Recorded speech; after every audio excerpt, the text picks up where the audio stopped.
कहानी का पूरा आनंद लेने के लिए इसके पिछले भाग को सुनना बिल्कुल भी मत भूलिएगा। उसका प्लेलिस्ट का लिंक मैं आपको डिस्क्रिप्शन बॉक्स पर दे दूंगी और साथ में कमेंट बॉक्स में पिन भी कर दूंगी, तो आप वहां से भी जाकर सुन सकते हैं। अगली सुबह दानिश और किसी डाइनिंग टेबल पर बैठे थे और दोनों ही शांति से अपना अपना ब्रेकफास्ट कर रहे थे। कुछ ही देर में दानिश का ब्रेकफास्ट हो जाता है और वो उठकर जाने लगता है।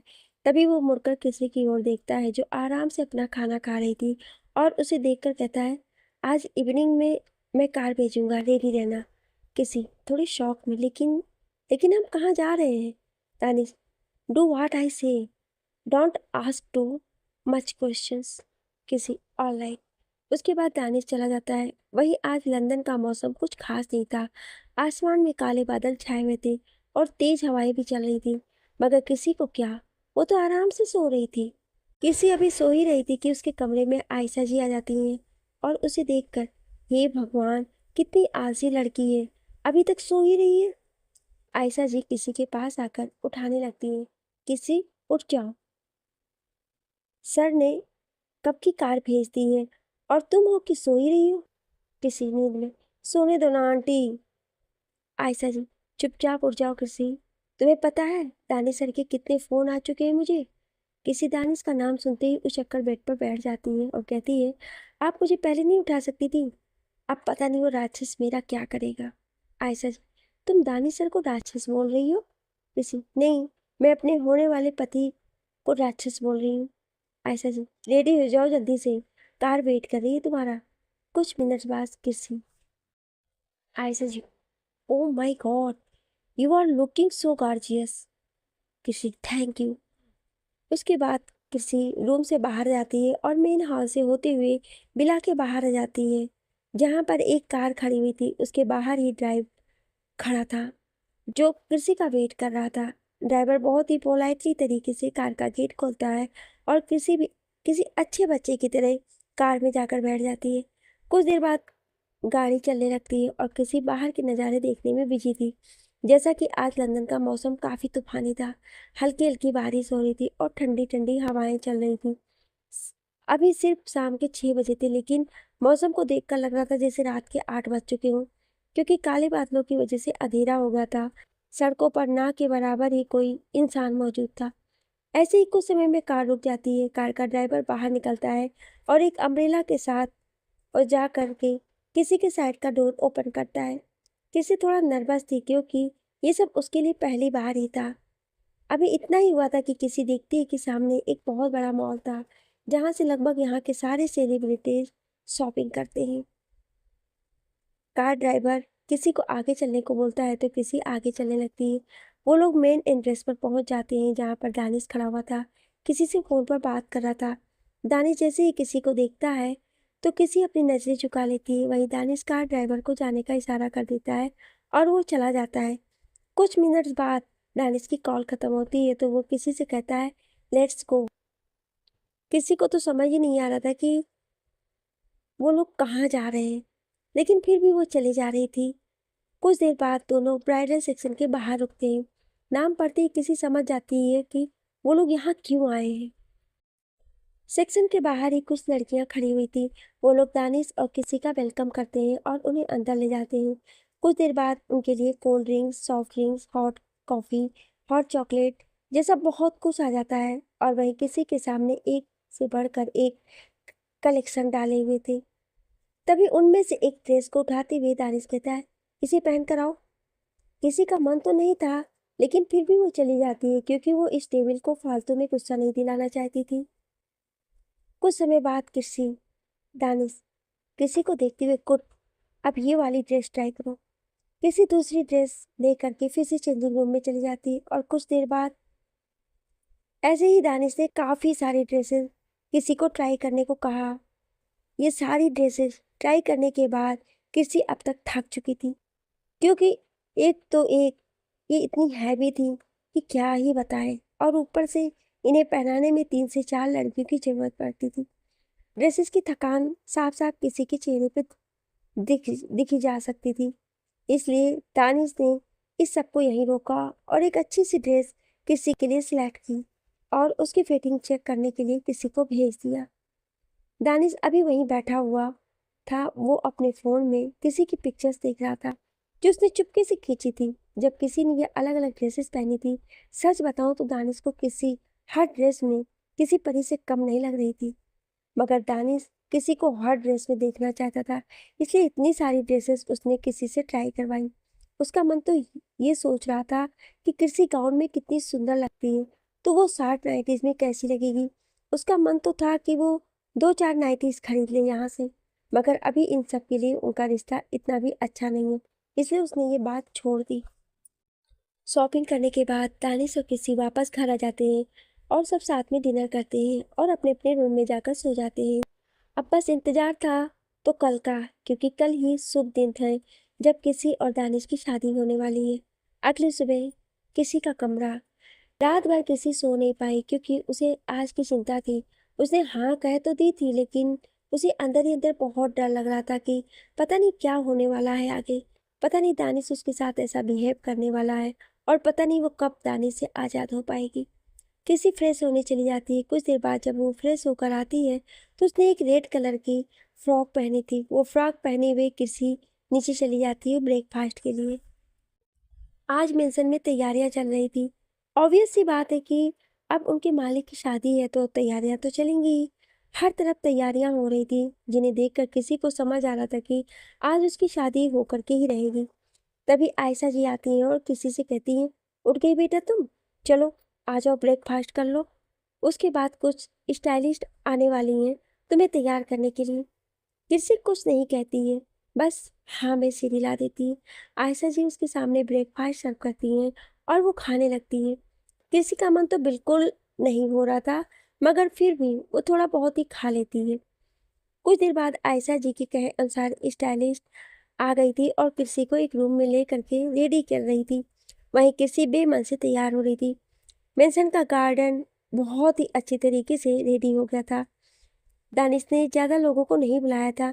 अपनी मैरिज पे सिर्फ अपनी दादी और घर के सर्वेंट्स और उनके पर्सनल बॉडीगार्ड्स। दानिश का कोई दोस्त था नहीं तो उसे कि अपनी शादी में बुलाए।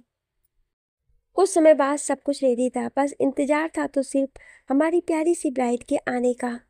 जी हाँ, दानिश वहीं खड़ा हुआ था ब्लैक कलर के टॉक्सिडोर से में। वो बिल्कुल कमाल लग रहा था। कुछ देर बाद आयशा जी के साथ किसी आती है जो सच में किसी एंजल से कम नहीं लग रही थी। दोनों आकर स्टेज पर खड़े हो जाते हैं प्रीस्ट के सामने। वहीं प्रीस्ट अपने मंत्र पढ़ना शुरू करते हैं और फिर कहते हैं, मिस्टर दानिश ओबराय, क्या आप मिस क्रिस्का मल्होत्रा को अपनी वाइफ के रूप में एक्सेप्ट करते हैं? दानिश, हाँ। प्रीस्ट, मिस क्रिस्का, क्या आप मिस्टर दानिश ओबराय को अपने पति के रूप में स्वीकार करती हैं? क्रिस्का, हाँ।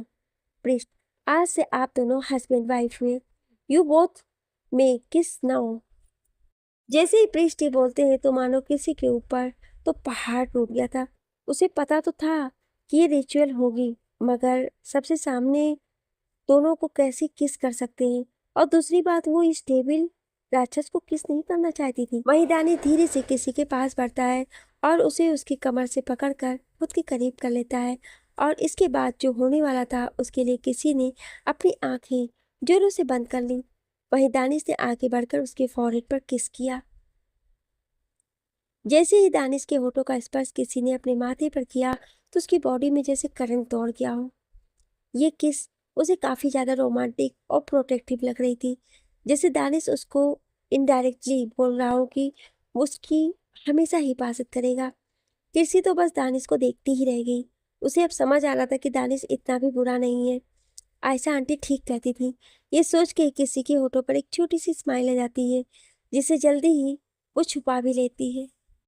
ऐसे ही कुछ समय बाद दोनों ने कुछ फोटोग्राफ्स खिंचवाए और उसके बाद सबने साथ में मिलकर खाना खाया। दोपहर के 3 बजे दानिश और किसी की शादी हो चुकी थी। इस वक्त कुछ मेड्स किसी का सामान दानिश के रूम में रख रही थी। वहीं किसी ज़्यादा थक जाने के कारण सो गई थी अपने खुद के रूम में ही। वहीं दानिश अभी घर पर नहीं था, वो जरूरी कॉल की वजह से बाहर चला गया था। ऐसे ही दिन निकल गया और रात हो गई। रात में किसी ने जल्दी से खाना खाया और दानिश के रूम में चली गई क्योंकि अब वही उसका रूम है। ऐसा आयशा जी ने उसे समझाया था और ये भी कहा कि अब वो दानिश के साथ उसके रूम में ही रहे। रात के करीब 11 बजे दानिश कार से बाहर आता है और अपने बड़े से मेंशन के अंदर चला जाता है। वो देखता है कि अंदर हॉल में सर्वेंट्स खड़े हुए थे, जिनके चेहरे पर इस वक्त पसीना ही पसीना था। वहीं कुछ गार्ड्स भी वहाँ जो उनसे कुछ पूछ रहे थे। जैसे ही उन सब ने दानिश को आते हुए देखा तो सब शांति से अपनी जगह गर्दन नीचे करके खड़े हो गए। दानिश, क्या हो रहा है यहाँ? बॉडीगार्ड एक, बॉस, वो मैम भाग गई। दानिश ने जैसे ही ये सुना उसकी काली आंखें लाल हो गई, उसके हाथों की मुट्ठियां बंध गई।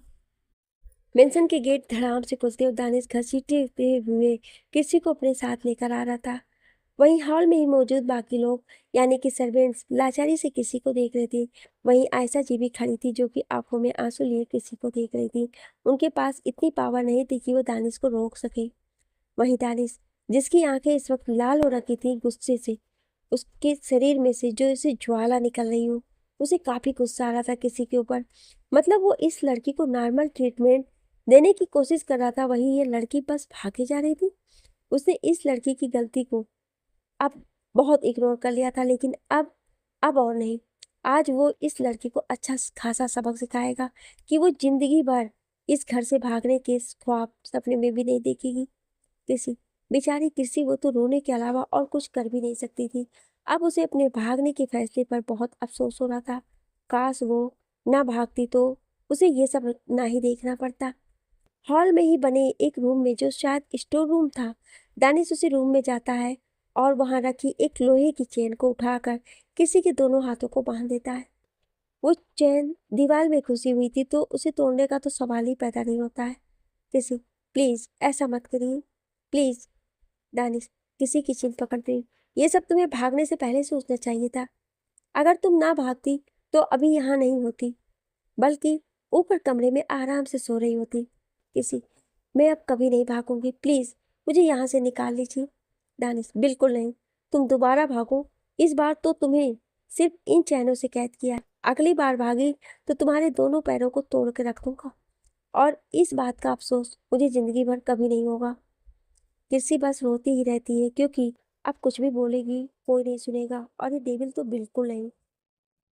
दानिश रूम से बाहर आता है और रूम को लॉक कर देता है। हाल में आकर दानिश, कोई भी इस कमरे के आसपास भी नजर नहीं आना चाहिए, वरना उसका अंजाम क्या होगा वो तो मैं भी नहीं बता सकता।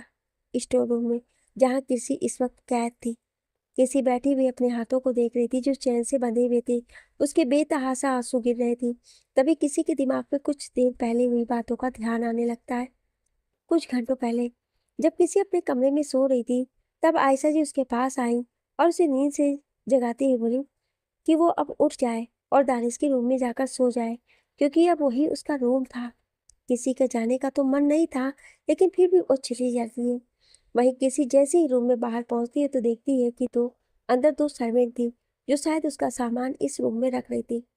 वो दोनों आपस में बात कर रही थी कि उनकी बातें कुछ ऐसी थी। सर्वेंट एक, तुझे क्या लगता है बॉस ने उस लड़की से शादी क्यों की? सर्वेंट टू, अब वॉइस बात है यार, वो कितनी खूबसूरत है और सर को खूबसूरत लड़कियों की बहुत कदर है। सर्वेंट एक, ये तो सही कहा। तुझे याद है वो ईसा कितनी खूबसूरत थी, सर की फेवरेट थी।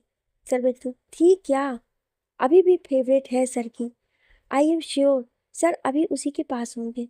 सर्वेंट एक, हाँ, सर के भी मजे हैं, दिन में ईसा, रात में कृषिका। सर्वेंट टू, हाँ ये तो है। सर्वेंट एक, लेकिन मुझे तो कृषिका के लिए डर लग रहा है, कहीं उसकी हालत भी ईसा जैसी हुई तो। ईसा जैसी हालत मतलब? तुझे नहीं पता? उस दिन जब सर और ईसा हम बिस्तर हुए थे तो ईसा की आवाजें पूरे घर में गूंज रही थी, और अगली सुबह बेचारी चलने की हालत में भी नहीं थी। और सब हमने ये बिस्तर साफ किया तो इस पर खून की नदियां बही थी। उस रात तो मेरे अरमान भी जाग रहे थे यार। सर्वेंट, क्या ये सब उस कृष्णा के साथ होगा? और क्या, सर की बीवी है और इतनी खूबसूरत भी तो है, सर तो उसे रोज ही खाएंगे। और यही सब सुनते ही किसी का दिमाग हो गया खराब और वो भाग गई। Flashback and. रात धीरे धीरे कर बीत रही थी, जहाँ किसी ने रो रो कर अपनी हालत खराब कर ली थी, तो वहीं दानिश ने भी 2-4 सिगार के पैकेट खत्म कर दिए थे। उसे भी चैन नहीं आ रहा था कि उसने किसी को वहाँ ऐसे बंद कर दिया है। मगर वो मजबूर था क्योंकि ये लड़की उसकी कोई बात नहीं मानती थी, बस अपने मन की करती थी। अगर उसने उसे अभी सबक नहीं सिखाया तो ना जाने और वो कितनी बार उसे ऐसे ही छोड़कर चली जाएगी। अगली सुबह आज का मौसम बहुत अच्छा था, मगर किसी को क्या पता कि आज का मौसम कैसा है, क्योंकि वो तो चार दीवारों में बंद थी। वहीं दानिश आज सुबह जल्दी उठ गया था। उसने पहले जॉगिंग की, फिर 1 घंटा जिम में बिताया। उसके बाद फ्रेश होकर के नीचे ब्रेकफास्ट के लिए चला गया। उस बड़े से मेंशन के बड़े से डाइनिंग एरिया में इस वक्त दानिश अकेला ही ब्रेकफास्ट कर रहा था। उसके पीछे काफी सारे सर्वेंट्स नजरें झुकाकर खड़े थे। तभी मेन डोर से एक आदमी के साथ दानिश की दादी इंटर करती है। दानिश उन्हें देखकर थोड़ा चौंक जाता है, क्योंकि वो कभी भी इतनी सुबह सुबह उसके घर नहीं आई थी। दानिश उठकर अपनी दादी के पास चला जाता है और उनका हाथ पकड़ के हॉल में लगे सोफे पर बैठा देता है। दानिश, आपने ब्रेकफास्ट किया? दादी, मैंने भी ब्रेकफास्ट किया और तुमने भी, लेकिन कोई है जिसने नहीं किया है। दादी इनडायरेक्टली क्रिस्का की बात कर रही थी। दानिश दादी की बात समझती, दादी प्लीज। दादी, दानिश, कब बदलोगे तुम? कितने बेदर्द इंसान हो। उस मासूम बच्ची को तुमने इतनी बड़ी सजा दी। क्या यही संस्कार दिए तुम्हें हमने? दानिश, आपको मेरी गलती नजर आ रही है, मगर उसकी गलती? बीवी है वो मेरी, तो उसे मेरी बीवी होने की तरह बिहेव करना चाहिए, ना कि बच्चों के जैसे भागना चाहिए। दादी, देखो दानिश, ये सब जो हो रहा है ना, ये सब बहुत नया है उसके लिए। एक तो उसके खुद के माँ बाप ने उसे धोखा दे दिया, और ऊपर से तुम अचानक से उसकी जिंदगी में आ गए, जिसे वो ढंग से जानती नहीं पहचानती नहीं, उससे उसकी शादी हो गई। बताओ, क्या जानती है वो तुम्हारे बारे में? तुम्हारा पूरा नाम तक तो उसे पता नहीं होगा, और मुझे अच्छे से पता है तुमने कभी उससे ढंग से बात करने की कोशिश भी नहीं की होगी। ऐसी बहुत सी बातें हैं जो उसे जानना बेहद जरूरी है, जो कि मुझे पता है कि तुम सही वक्त आने पर उसे बताओगे। लेकिन तुम्हारे इन सब कामों से वक्त को तुम बद से बदतर बनाते जा रहे हो उसके लिए। दानी दादी, आप समझ क्यों नहीं रही? ये सब जरूरी है। अगर मैं ऐसा नहीं करूंगा तो वो कल के दिन पर फिर भाग जाएगी। दादी, ये तुम बोल रहे हो दानिश? मुझे तो यकीन नहीं हो रहा है। वो कोई कैदी नहीं है जिसे तुम जोर जबरदस्ती से खुद के पास रख सकते हो। पत्नी है वो तुम्हारी, उसे प्यार से समझाओ, वरना ऐसा ना हो कि तुम्हारे इस गुस्से के चलते उसे खो दो हमेशा के लिए। दानिश, ऐसा कुछ नहीं होगा दादी। दादी, आयशा, पिलर के पीछे खड़ी हुई आयशा, जो कि दादी ने देख लिया था, इसलिए उन्होंने उन्हें अपने पास बुलाया। आयशा जी बाहर आई। दादी, मेरा काम इसे समझाना था, जो कि मैं कर चुकी हूँ। अब ये अपना बेहतर मुझसे ज़्यादा जानता है। आयशा जी, हाँ। उसके बाद दादी उस एक सर्वेंट के साथ वापस चली जाती हैं। वहीं आयशा जी भी चली जाती हैं। दानिश वहीं हाल में खड़ा था। उसके कानों में उसकी दादी की बातें गूंज रही थी कि अगर किसी को उसने हमेशा के लिए खो दिया तो। दानिश ये सोच भी नहीं सकता है, पता नहीं उसे क्या सूझा, और वो दौड़ कर गया उसी रूम के बाहर जहाँ कृषि थी। उसने जल्दी से रूम अनलॉक किया तो देखा सामने जिया फर्श पर सिकुड़ कर लेटी हुई थी। शायद सो रही थी या बेहोश हो गई थी, भगवान जाने। दानिश किसी के पास जाकर उसकी चेन्स खोलता है और उसे गोद में उठाकर अपने रूम में ले आता है और आराम से बेड पर लिटा देता है। उसके बाद दानिश बालकनी में चला जाता है, अपनी पैंट की पॉकेट से फ़ोन निकालता है और किसी को कॉल करता है, जल्दी से मेरे मेंशन आ जाइए। उसके बाद कॉल कट हो जाता है। दानिश बालकनी से बाहर आकर सीधा रूम में चला जाता है और किचन में जाकर रुकता है जहाँ आयशा जी काम कर रही थी। दानिश, आंटी, कृषि मेरे रूम में है, उसके कपड़े चेंज कर दीजिए। थोड़ी देर में डॉक्टर उसे चेक करने आ रही हैं। आयशा जी जैसे ही ये सुनती है वो भागकर ऊपर दानिश के रूम में चली जाती हैं। कुछ देर बाद डॉक्टर आ जाते हैं और किसी को चेक करने लगते हैं, और दानिश को बोलते हैं कि किसी मेंटली काफ़ी डिस्टर्ब है, इसलिए उसका खास ख्याल रखें, उनके खाने पीने का भी ठीक तरीके से ख्याल रखें। दानिश हाँ बोलता है और डॉक्टर को बाहर तक छोड़ देता है।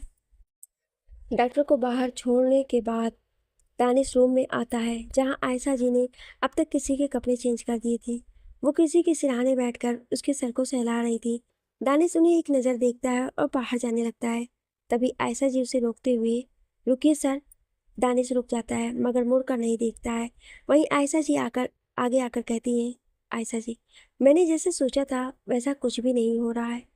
दानिश, सब सही ही चल रहा था, लेकिन अपनी प्यारी बेटी को ये सब अच्छा नहीं लग रहा था, तो वो भाग गई। आयशा जी, प्लीज़ उससे आराम से बात करिए। उसके साथ इन दिनों इतना कुछ हुआ है कि वो किसी भी चीज़ को समझ नहीं पा रही है। दानिश कोशिश करूँगा। आयशा जी इतना बोलकर वहाँ से चली जाती है। वहीं दानिश एक खाली कॉपी और कुछ कलर्स और पेंसिल लेकर वहीं रूम में आ जाता है जहाँ किसी सो रही थी। वहीं पास में रखे हुए चेयर टेबल पर जाकर दानिश बैठ जाता है और कुछ ड्राइंग्स करने लगता है। उसकी बार बार नज़र किसी पर जा रही थी कि कहीं वो जाग तो नहीं गई, लेकिन वो नहीं जागी। सुबह के 8 बजे अभी कुछ समय पहले ही दानिश की आंख लगी थी कि तभी उसे कुछ गिरने की आवाज़ आती है। उसकी आंख तुरंत खुल जाती है। वो उठकर देखता है तो किसी सामने बेड पर बैठी थी जो शायद पानी का गिलास उठाने की कोशिश कर रही थी, मगर वो गिलास गिर गया। दानिश उठकर किसी के पास आ जाता है। दानिश को अपने करीब आता देखकर किसी बुरी तरह डर जाती है और बेड के पीछे की ओर खिसकने लगती है। दानिश जैसे ही किसी को डरते हुए देखता है तो उसे गुस्सा तो बहुत आता है, लेकिन अब वो क्या ही कर सकता था। इसकी वजह ही वो था। दानिश वहीं रुक जाता है और बहुत ही हल्की और प्यारी आवाज में कहता है, रिलैक्स, मैं खा नहीं जाऊंगा तुम्हें। किसी कुछ नहीं कहती और अपना सर अपने घुटनों में छुपाकर रोने लगती है। वहीं दानिश बड़े अजीब तरीके से उसे देखने लगता है, क्योंकि उसने तो अभी कुछ नहीं किया। तो फिर रो क्यों रही हो? और उसे तो ये भी नहीं पता कि एक लड़की को चुप कैसे कराया जाता है। वो अभी भी अपनी जगह खड़ा था और सोच रहा था कि वो क्या करे, यहाँ से चला जाए या यहीं खड़ा रहे या इस लड़की के पास जाकर उसे चुप करवावे। पहली बार लाइफ में उसे इतनी दिक्कत हुई थी किसी डिसीजन को लेने में। वो धीरे धीरे कदमों से किसी के पास जाता है और आराम से बेड पर बैठ जाता है। किसी अभी भी अपना सर घुटनों में घुसाकर रो रही थी। दानिश आगे बढ़कर, सुनो, देखो। किसी का कोई रिप्लाई नहीं आता है। दानिश अब थोड़ा सा फ्रस्ट्रेट हो गया था, लेकिन वो कुछ कह नहीं रहा था। दानिश हल्के से किसी के कंधे पर हाथ रखता है तो किसी अचानक से पीछे की ओर खिसक जाती है, जिस वजह से वो बेड से गिरने ही वाली थी कि दानिश ने उसके शोल्डर से पकड़कर उसे अपने करीब कर लिया, जिसे किसी दानिश के चेस्ट से जा लगी। दानिश किसी के बालों को सहलाने लगता है। वही किसी बहुत डर रही थी दानिश के करीब होने से।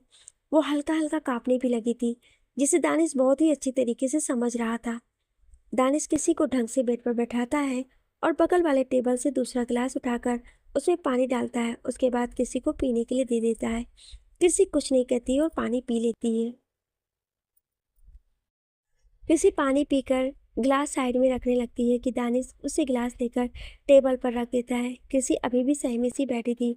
वहीं दानिश उसके छोटे से चेहरे को गौर से देख रहा था। रोने की वजह से उसका चेहरा हल्का लाल हो गया था। वो काफ़ी क्यूट लग रही थी, जिसे देख दानिश मन ही मन खुश हो रहा था। तभी दानिश को कुछ याद आता है और किसी को देखकर कहता है, सॉरी। किसी उसे अजीब नज़रों से देखने लगती है।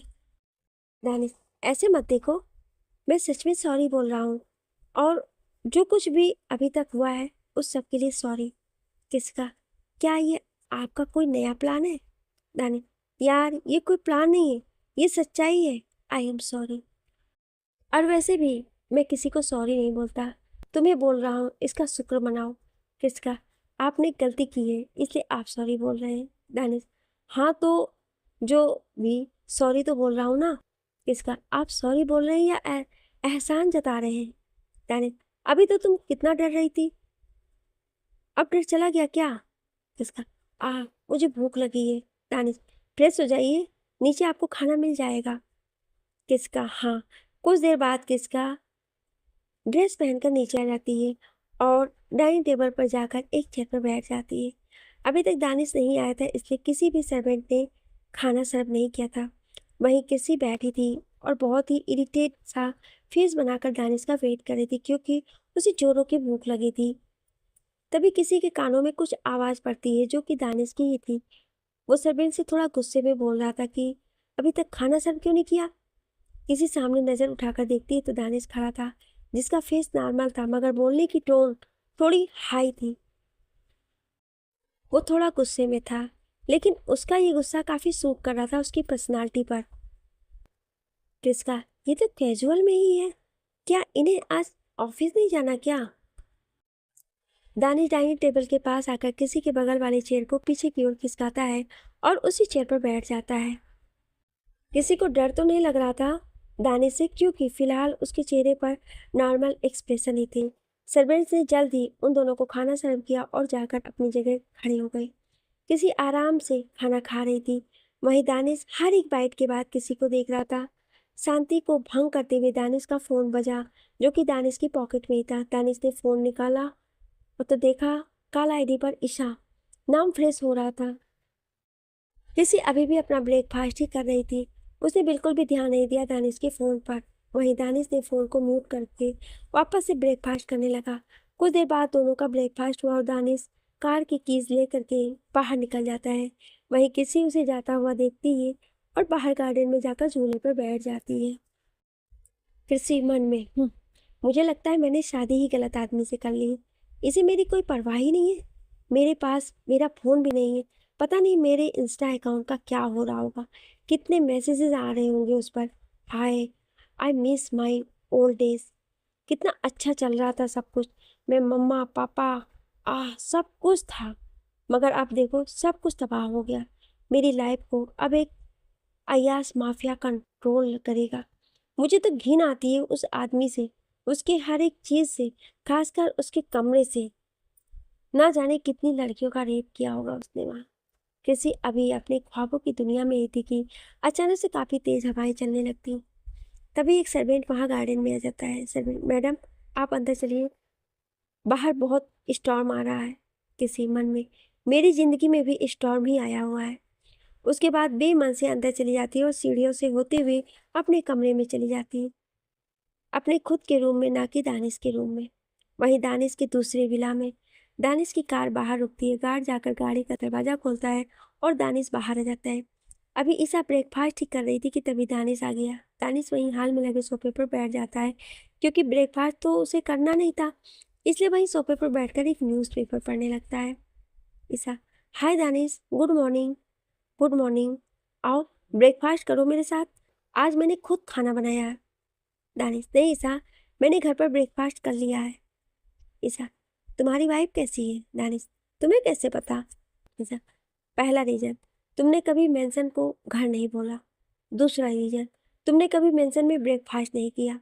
Danish, smart girl. ईसा, बस आपका सिखाया हुआ ही है सर। दानिश, तो अब मुझे कुछ और बोलने की तो ज़रूरत ही नहीं है शायद। ऑफ कोर्स, बिल्कुल भी नहीं है।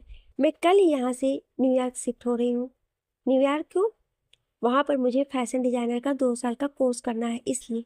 ओके, कुछ भी प्रॉब्लम हो just call me, I will. उसी के बाद दानिश कुछ और बातें करता है ईसा से और वो वहाँ से चला जाता है। वहीं ईसा सोफे पर बैठ जाती है और जहाँ दानिश बैठा था वहीं बैठकर दानिश की खुशबू महसूस करने लगती है। आंखें बंद करके ईसा कहती है, कैसे कहूँ कि तुमसे कितनी मोहब्बत हो गई है, लेकिन मेरे लिए मेरी खुशी से ज़्यादा तुम्हारी खुशी मायने रखती है। वो लड़की बहुत खुशकिस्मत है जिसे तुम मिले। काश वो मैं होती, लेकिन कोई नहीं, मैं अगले जन्म में ट्राई करूँगी। उसके बाद ईसा आंखें बंद करके कुछ पुरानी यादों में खो जाती है, जहाँ वो पहली बार दानिश से मिली थी।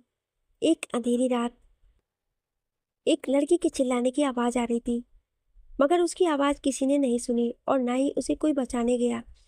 कुछ देर बाद वो आवाज़ कम हुई और कुछ 6-7 लड़कों ने मिलकर उस 17 साल की लड़की का रेप किया, एक गैंग रेप, और उसके बाद उसे वहीं रोड पर फेंक कर चले गए। कुछ ही देर बाद वहां से एक कार गुजरी जिसमें दानिश था। उस वक्त दानिश एक माफिया के लिए काम करता था। दानिश के ड्राइवर ने कार रोकी क्योंकि सामने एक लड़की रोड पर पड़ी हुई थी। ड्राइवर के कार रोकने पर दानिश ने उससे पूछा कि क्या हुआ, तो उसने बताया कि सर, वो सामने रोड पर एक डली है, शायद एक्सीडेंट हुआ है। दानिश कार से उतरता है और बाहर जाकर देखता है तो एक लड़की वहां रोड पर पड़ी हुई है, जिसके बदन पर एक भी कपड़ा नहीं था। दानिश उसकी हालत समझते हुए अपना कोट उतार कर उसके ऊपर डाल देता है और उसे अपनी बाहों में उठाकर कार में लिटा देता है। कुछ ही देर बाद दानिश अपने विला आ जाता है। दानिश ईसा को एक रूम में ले जाता है। तब तक कुछ डॉक्टर्स आ चुके थे जिन्हें दानिश ने ही बुलाया था। एक खौफनाक रात बीत गई और सुबह हुई। उस रूम से सारे डॉक्टर्स बाहर आ गए। डॉक्टर एक, अब वो खतरे से बाहर है, लेकिन उनके साथ गैंग रेप हुआ है और फर्स्ट टाइम होने की वजह से उन्हें बहुत दर्द है, काफ़ी टाँके आए हैं। डॉक्टर को फिजिकली जितनी भी चोटें थी उनको तो हमने भर दी है, लेकिन हमें नहीं पता कि इस इंसिडेंट का उनके माइंड पर क्या असर पड़ेगा। पता नहीं उठने के बाद वो कैसे रिएक्ट करेंगी। दानिश, ठीक है। फ्लैशबैकिंग, ईशा ये सब सोचते सोचते लगभग रोने ही लगी थी। उसका डेंजरस पास्ट जिससे वो आज तक नहीं उबर पाई। आगे की कहानी जानने के लिए सुनिए अगले भाग में। Thank you.